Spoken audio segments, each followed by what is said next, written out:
আজই ডাউনলোড করুন আর এনজয় করুন আপনার পছন্দের শো। মা বাবা পরিবারের সমান সম্মানের আমার শিক্ষা দেওয়ার ভুল ছিল, তাই আজ তোমার এই বেয়াদবিটা দেখতে হচ্ছে। কি অবস্থা স্যার? হ্যাঁ হ্যাঁ, ঘুরুন ঘুরুন। ও মা, এইভাবে যদি আপনি লোক সমাজে পড়ে যান, আমি কি আপনাকে ধরতে পারবো বলুন? লজ্জা করবে না আমার? ছি ছি ছি ছি ছি। আমার মাথাটা মানে হঠাৎ করে কেমন চোখে একটা ঝাপসা দেখলাম মনে হলো। তাই? বাবা, এখনো তো ছাদনাতলা পর্যন্ত পৌঁছলেন না, তার আগে চোখে ঝাপসা দেখছেন? প্লিজ আনন্দি, কি? আরে স্যার, কেন লজ্জা পাচ্ছেন? হয়, এরকম হয়, এই সময় আমারও হচ্ছে। আমার মনে দেখুন না, একসাথে কতগুলো ইনস্ট্রুমেন্ট পাচ্ছে, তারপরে চোখে শস্য ফুল দেখছি, সবকিছু একটু বেশি বেশি সুন্দর লাগছে আশেপাশে। আর যেটা হচ্ছে সেটা হচ্ছে খুব অস্থির লাগছে, যাকে বলে টু ডু লাভ। আপনি সবসময় এরকম করবেন না, কখনো একটু সিরিয়াস হবে। আপনি তো সিরিয়াস তখনই হবেন যখন গোয়েন্দাগিরির ভূত আপনার মাথায় চাপবে, তাই না?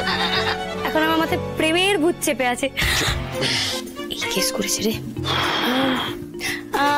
আমরা কি করছিলাম? হ্যাঁ, আপনাকে দিয়ে কিচ্ছু হবে না, আমাকে একবার দেখতে হবে জায়গাগুলো কি আছে না আছে।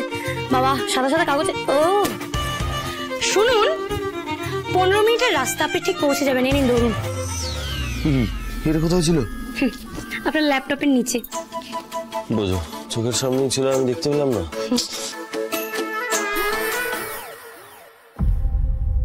বাহ বাহ বাবা বাহ, বাড়ির সবাই খুব আনন্দেই আছে দেখছি।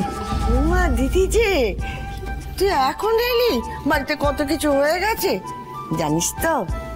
তোর দাদার না বিয়ের তোড়জোড় হচ্ছে রে। হ্যাঁ, আর একটা জিনিস, এই বাড়িতে আমার বড় বৌমা হাসপাতালের ও কি হয়েছে জানো? এমডি। এমডি ওই হয়েছে।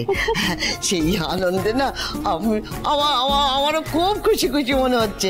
ভাবছি আমি তোকেও একটা গয়না উপহার দেবো। দাঁড়া বাপু, দাঁড়া। গয়না দিয়ে আমার দুঃখ বলাবে ঠিক করেছো?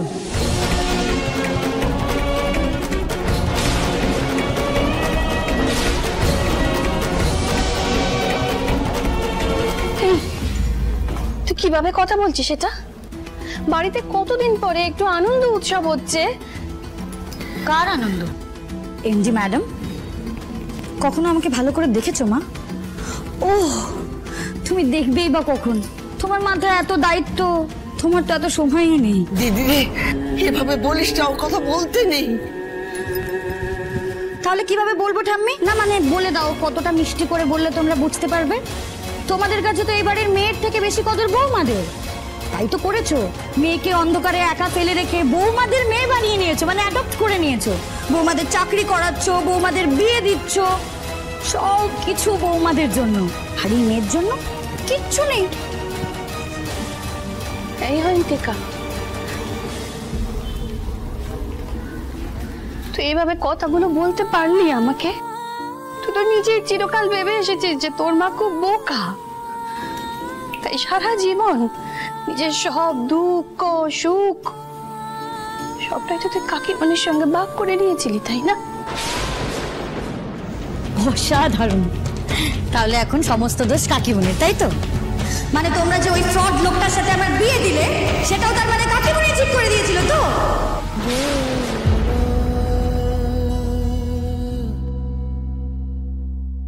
আমার এই বিয়ের দায় কে নেবে মা?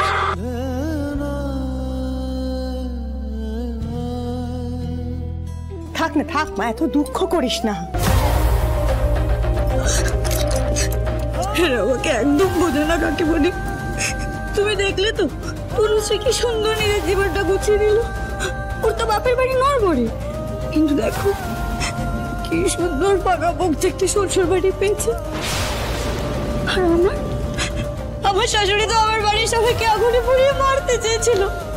আমি কোথায় যাবো বলো? আমার তো কেউ নেই, কোনো সাপোর্ট নেই, কি করবো বলো?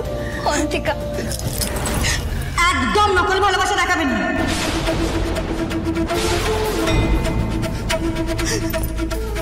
তুমি যদি আমাকে একটুও ভালোবেসে থাকতে না মা, তাহলে বুঝতে পারতে আমি কি ট্রমার মধ্যে নিয়ে যাচ্ছি। কিন্তু তুমি কি করছো? ধুমধাম করে মজা করছো, কি করে করছো মা?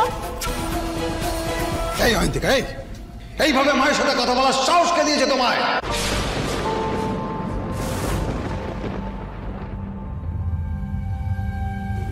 তুমি আমার উপরে চিৎকার করলে বাবা, তাও আবার মায়ের জন্য? আমার দুর্ভাগ্য যে এই কথাটা আমার মেয়ের থেকে শুনতে হচ্ছে। মা বাবা পরিবারের সমান সম্মানের। আমার শিক্ষা দেওয়ার ভুল ছিল, তাই আজ তোমার এই বেয়াদবিটা দেখতে হচ্ছে। একটা কথা শুনে রেখো, যা করেছো করেছো, আর দ্বিতীয়বার যেন মাকে এই অসম্মান না করো, কথাটা যেন মনে থাকে। বাবা, আর হ্যাঁ, সুপায়নকে তুমিই সিলেক্ট করেছো। হ্যাঁ, ওর পরিবারে কেউ ছিল না বলে আমাদের আপত্তি ছিল। আমাদের আপত্তি থাকা সত্ত্বেও তুমি বিয়ে করতে রাজি হয়েছিলে। আমরা আপত্তি করেছিলাম, তখন শুনেছিলে তুমি? শোনো না, তুমি কেন ওকে এইভাবে বলছো বলো? ও কি জানতো সুপায়নের মনের মধ্যে কি চলছে? অয়ন্তিকা, ও মা, আমি জানি তুই আমার পর খুব অভিমান করে আছিস, কিন্তু তুই বিশ্বাস কর, আমার কাছে অর্ণব, আদি ওরা ঠিক যতটা, তুইও কিন্তু ঠিক ততটাই আদরের। তুই এইভাবে চোখের সামনে কষ্ট পেয়ে গুঁড়ে গুঁড়ে মরবি, আমি সেটা চুপ করে দেখবো? তাই হয় নাকি কখনো? এই চিনলি তুই আমায়? কি করবে তুমি? কি ভেবেছো আমার জন্য? ভাববার আর কি আছে? আগের থেকে যদি দিদি একটুখানি নজর রাখতো, তাহলে সুপর্ণের হাব ভাবটা একটুখানি বেগতিক ব্যাপারগুলো বুঝতে পারতো। শোন ছোট, তুই যেমন বুঝতে পারিসনি তোর ছোট ছেলে অনিন্দর ঠিক কতটা মতিভ্রম হয়েছে, আমিও বুঝতে পারিনি আমার জামাইয়ের মনের ভেতরে কি প্যাচ চলছে। অন্তিকা মা, আমার একটা কথা ঠান্ডা মাথায় শোন, তুই সুপায়নকে ডিভোর্স করে দে। তুই নতুন করে নিজের জীবনটাকে আবার শুরু কর। আমি, তোর বাবা, এই পরিবারের প্রত্যেকটা মানুষ তোর পাশে আছে। আমি বলি কি দিদি, বাড়িতে তো বিয়ে, তো খুব আনন্দ হইচই কর দেখি। ওরে, মনটা ভালো হলে ঠান্ডা মাথায় ভাবনা চিন্তা করতে পারবি। মা তো ঠিকই বলেছে, তুমি আনন্দে থাকো, তুমি তোমার জীবন নিয়ে ভালো থাকো, তাতে আমাদের কোনো চিন্তা নেই। আমি বড় হয়ে তোমার কাছে একটা অনুরোধ করব, বাড়িতে একটা অনুষ্ঠান হচ্ছে, কোনো ক্যাওয়াজ করো না। ও, এটাই তাহলে আসল কথা? এতক্ষণ এগুলো আলগা পিরিত হচ্ছিল। বেশ, তাহলে তোমাদের এই হতভাগা মেয়ে ওদের বিয়েতে থাকবে না।